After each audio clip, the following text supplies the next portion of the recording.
Actually going to see the start of the sets, and let's do this. Like you saw, Chrom is still in screen, well, on the screen, and so we're going to see Law's second set. We saw him play against Heringas 1-2-1, and the first game against Heringas was a lot of adaptation, just reading the opponent. He used Pyro and Mithra too on that occasion, and now he's still going with his rushdown main, this being Chrom.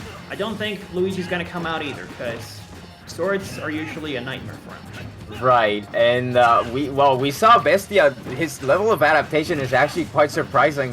I mean, adapting to that level and that effectively against SkyJ, and that forward smash reads again. Law is a master at reading your option and covering it with forward smash. He almost sealed out that stock, but that counter actually gonna knock him away, and I don't think he has any more resources. It should be it. No, the counter whiffing. It was actually, I guess, the second hit of the up B, right? Because he did counter the hits.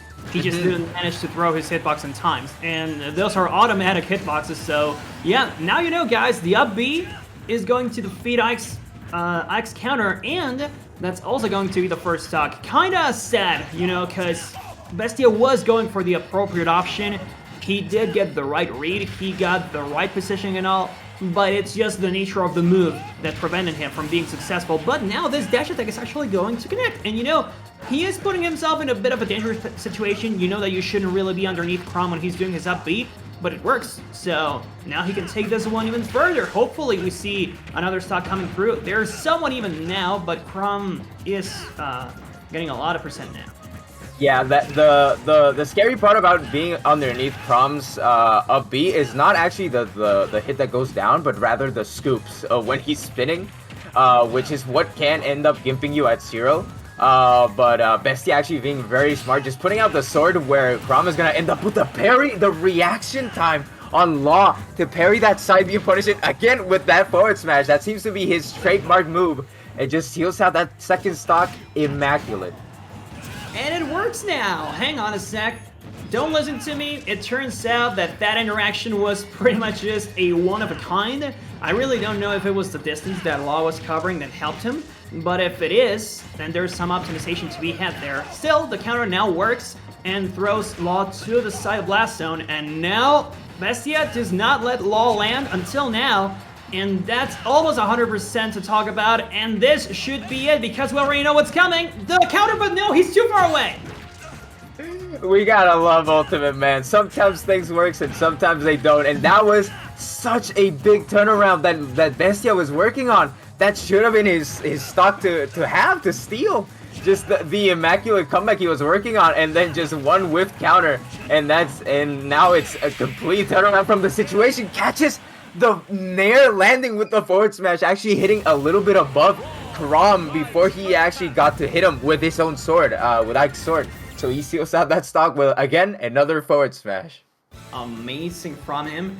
Not giving up, that's very important. And Bestia was having quite a run this match, but unfortunately it wasn't quite enough.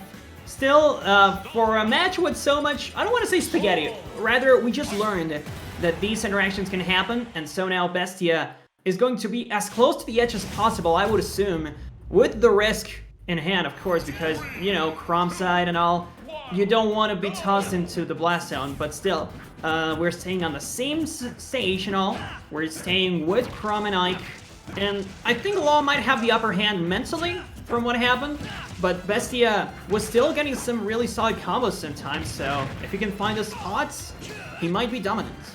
I think this match so far has been pretty even. We see like immediate responses. Like one player will start aggressing incredibly, and we'll get a quick stock, and then the other one will reply with the same amount of aggression, and just it's just a cleanup of stocks. Yeah, like these players, you know, they get one opening, they convert it into a stock, and that's gonna be it. He was looking for that forward smash. You saw that dash back in preparation for that dash in, but for the roll in, but not gonna get it this time.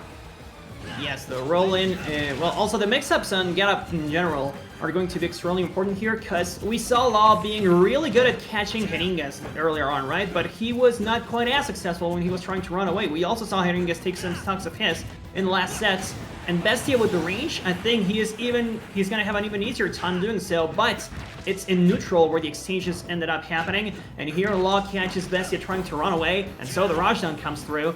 Now, however, he needs to run away, and there we go. Those air dodges that we saw in the last set have yet to be that punished. If Bestia catches onto that habit, I think he has a lot to win. And you see the difficulty in this matchup for Ike. You see how Law is exploiting just the fact that he has this movement to just weave in and out of the range of Ike, sealing out that stock with that forward smash. Again, that's his specialty, the Law special, we're gonna call it.